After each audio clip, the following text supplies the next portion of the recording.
employment exchange card ৰি-ৰেজিষ্ট্ৰেশ্যন কৰিবৰ কাৰণে আপোনালোকে এই পেজত আহিব ইয়াৰ ডাইৰেক্ট লিংক মই ডেছক্ৰিপশ্যনত দি দিম ডেছক্ৰিপশ্যনত গৈ আপোনালোকে এই পেজত আহিব পাৰিব ইয়াত আপোনালোকে পেজটো স্ক্ৰল কৰি লগইন বুটানত ক্লিক কৰিব তাৰ পিছত লগইন কৰিবৰ কাৰণে ইয়াত আপোনালোকে ভালেকেইটা অপচন পাব সিটিজেন পিএফসি সিএসসি অফিচিয়েল তো ইয়াতে আপোনালোকে লগইন ৰেজিষ্ট্ৰেশ্যন এই বুটানত ক্লিক কৰিব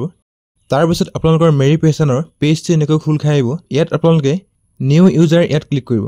তাৰ পিছত আপোনালোকৰ পেজটো এনেকৈ খোল খাই আহিব ইয়াত আপোনালোকৰ এটা এক্টিভ মোবাইল নম্বৰ এন্টাৰ কৰি জেনাৰেট ওটিপি ক্লিক কৰিব সো আপোনালোকৰ মোবাইলত এটা ওটিপি আহিব আপোনালোকে ইয়াত ওটিপি এন্টাৰ কৰি ভেৰিফাই ওটিপি ক্লিক কৰিব আপোনালোকৰ মোবাইল নম্বৰ সাকসেসফুলি ভেৰিফাই হৈ যাব তাৰ পাছত গিভেন নেমত আপোনালোকে নিজৰ ফুল নেম ইয়াত ভৰাই দিব তাৰ পাছত ইউজাৰ নেমত আপোনালোকৰ নেমটো দুটা লেটাৰ ইয়াত ভৰাই আপোনালোকে 24 বা 23 এনেকৈ কিবা এটা ভৰাই দিব আৰু আপোনালোকৰ যদি ইউজাৰ নেম এভেইলেবল আছে ইউজাৰ নেম এভেইলেবল বুলি এনেকৈ দেখাব তাৰ পাছত ইয়াত আপোনালোকে 8 ডিজিটৰ এটা পাসওয়াৰ্ড ক্ৰিয়েট কৰিব লাগিব সো আপোনালোকে ইয়াত 8 ডিজিটৰ এটা পাসওয়াৰ্ড ভৰাব তাৰ পাছত আপোনালোকে পাসওয়াৰ্ডটো কনফাৰ্ম কৰিব তাৰ পাছত ইয়াত আপোনাৰ জেন্ডাৰ সিলেক্ট কৰিব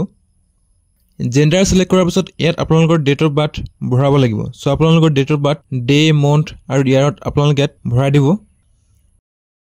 তাৰ পাছত ইয়াত আপোনালোকে এটা পাৰ্সোনাল মেছেজ টাইপ কৰিব লাগিব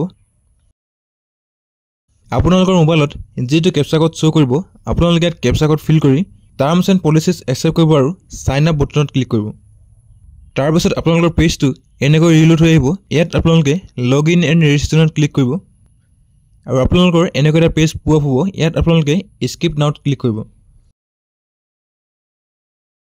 তাৰ পাছত আপোনালোকৰ পেজটো এনেকৈ খোল খাই আহিব ইয়াত আপোনালোকে যোৱাবাৰ যিখন ৰেজিষ্ট্ৰেশ্যন কাৰ্ড এপ্লাই কৰিছিলে ইয়াত আপোনালোকৰ শো কৰিব যদি আপোনালোকে চাব বিচাৰে ভিউ মোৰত ক্লিক কৰি আপোনালোকৰ ৰেজিষ্ট্ৰেশ্যন কাৰ্ডখন চাব পাৰে ৰি-ৰেজিষ্ট্ৰেশ্যন কৰিবৰ কাৰণে আপোনালোকে সাৰ্চ বাৰত টাইপ কৰিব EXC তাৰ পাছত আপোনালোকৰ এনেকৈ ভালেকেইটা অপচন আহিব ইয়াত আপোনালোকে ৰি-ৰেজিষ্ট্ৰেশ্যন অফ এমপ্লয়মেন্ট সেকাৰ ইন এমপ্লয়মেন্ট এক্সচেঞ্জ এই অপচনত ক্লিক কৰি সাৰ্চ বুটানত ক্লিক কৰিব তাৰ পাছত ইয়াত আপোনালোকে এপ্লাইত ক্লিক কৰিব ইয়াত আপোনালোকৰ ৰি-ৰেজিষ্ট্ৰেশ্যন গাইডলাইন পেজটো খোল খাই আহিব যদি আপোনালোকে গাইডলাইনত পঢ়িব বিচাৰে পঢ়িব পাৰে তাৰ পাছত এপ্লাই উইথ আধাৰ ৰেকমেন্ড ইয়াত ক্লিক কৰিব আপোনালোকৰ এপ্লিকেশ্যন ফৰ্মটো এনেকৈ খোল খাই আহিব ইয়াত আপোনালোকে আধাৰ হোল্ডাৰত ডিক্লেৰেশ্যন দিব লাগিব তাৰ পাছত ইয়াত আপোনালোকৰ 12 ডিজিটৰ আধাৰ নম্বৰ এন্টাৰ কৰি আপোনালোকৰ আধাৰ কাৰ্ডত যেটো নাম আছে বা যেনেকৈ আপোনালোকৰ নাম আছে ইয়াত এন্টাৰ কৰি ভেৰিফাই আধাৰত ক্লিক কৰিব আপোনালোকৰ আধাৰ কাৰ্ডৰ লগত যেটো মোবাইল নম্বৰ লিংক হৈ আছে তাত এটা ওটিপি আহিব ইয়াত আপোনালোকে ওটিপি এন্টাৰ কৰি ভেৰিফাই কৰিব তাৰ পিছত ইয়াত আপোনাৰ এক্সচেঞ্জ কাৰ্ডৰ ৰেজিষ্ট্ৰেশ্যন নম্বৰ ভৰাই গেট ডাটাত ক্লিক কৰিব আপোনালোকৰ basic details name date of birth mobile number এবোৰ ইয়াত ফিল আপ হৈ আহিব তাৰ পিছত ইয়াত আপোনালোকে টাইপ অফ ৰি-ৰেজিষ্ট্ৰেশ্যনত application details update correction select কৰি প্ৰসিড বুটানত ক্লিক কৰিব তাৰ পিছত আপোনালোকৰ পেজটো এনেকৈ খোল খাই আহিব ইয়াত আপোনালোকৰ এপ্লিকেণ্ট ডিটেইলছবোৰ শো কৰিব ইয়াতে আপোনাৰ এটা এক্টিভ ইমেইল আইডি এন্টাৰ কৰিব তাৰ পাছত পেজটো স্ক্ৰল কৰিব পাৰ্সোনাল ইনফৰমেশনত আপোনাৰ সকলো ডিটেইলছ ইয়াত অটোমেটিকলি ফেচ হৈ আহিব তাৰ পিছত আপোনালোকে কাৰেন্ট এমপ্লয়মেন্ট ডিটেইলছত আপোনালোকৰ যেটো ষ্টেটাস ইয়াত আপোনালোকে চুজ কৰিব ফিজিক্যাল এট্ৰিবিউটত আপোনালোকৰ হাইট সেন্টিমিটাৰ ভৰাই দিব তাৰ পিছত আপোনালোকৰ যোনটো ওয়েট কেজিত ইয়াত ভৰাই 7 নেক্সটত ক্লিক কৰিব তাৰ পিছত আপোনালোকৰ পাৰ্সোনাল ডিটেইলছ সাকসেসফুলি সেভ হৈ যাব তাৰ পিছত আপোনালোকৰ এড্ৰেছ সেকশনটো খোল খাই আহিব ইয়াত আপোনালোকৰ ইমেইল আইডি ভেৰিফাই কৰিব লাগিব তাৰ কাৰণে ক্লিকিং হেয়াৰত ক্লিক কৰিব আপোনালোকৰ যেটো ইমেইল আইডি ইয়াত দিছিলে তাত আপোনালোকৰ এটা ওটিপি আহিব ইয়াত ওটিপি এন্টাৰ কৰি ভেৰিফাই ওটিপিত ক্লিক কৰিব বা যদি আপোনালোকৰ ওটিপি ৰিসিভ নহয় তেন্তে আপোনালোকে ৰিসেন্ড ওটিপিত ক্লিক কৰিব এড্ৰেছ সেকশনত আপোনালোকৰ এড্ৰেছ লোকেলিটি ষ্টেট এটসেট্ৰা এই কলমটো আপোনালোকে ফিল আপ কৰিব ইয়াত আপোনালোকৰ গাঁৱৰ নামটো ভৰাই দিব পাৰে তাৰ পিছত পেজটো স্ক্ৰল কৰিব কমিউনিকেশ্যন এড্ৰেছ আৰু পাৰ্মানেন্ট এড্ৰেছ যদি আপোনালোকৰ সেম হয় ইয়েছত ক্লিক কৰিব তাৰ পাছত সেভ এণ্ড নেক্সটত ক্লিক কৰিব আপোনালোকৰ এড্ৰেছ ডিটেইলছ সাকসেসফুলি সেভ হৈ যাব ইয়াত আপোনালোকে হাইয়েষ্ট এডুকেশ্যন ডিটেইলছ সিলেক্ট কৰিব লাগিব যদি আপোনালোকে ক্লাছ 9 পাস ইয়াত আপোনালোকে বিলো 9 পাস সিলেক্ট কৰিব যদি আপোনালোকে ক্লাছ 10 পাস তেতিয়া 10 পাস চুজ কৰিব সো মই যিজন ক্যান্ডিডেটৰ এপ্লাই কৰিছো ক্লাছ 8 পাস গতিকে মই ইয়াত বিলো 9 পাস চুজ কৰি লৈছো তাৰ পিছত আপোনালোকৰ কোৱালিফিকেশ্যন পেজটো এক্সপ্লেইন হৈ আহিব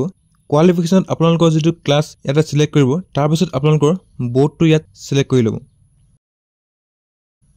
সাবজেক্টত আপোনালোকে আপোনাৰ যিমান সাবজেক্ট আছে ইয়াতে আপোনালোকে 1 বাই 1 সিলেক্ট কৰিব ইনষ্টিটিউচনত আপোনালোকে যিখন স্কুলত পঢ়িছিলে সেই স্কুলখনৰ নামটো ইয়াত ভৰাই দিব মিডিয়াম অফ ইনষ্ট্ৰাকশ্যনত আপোনালোকে আছামিজ সিলেক্ট কৰিব যদি আপোনালোকে ইংলিছ মিডিয়ামত পঢ়িছিলে তেতিয়াহ'লে ইংলিছ সিলেক্ট কৰিব পাৰে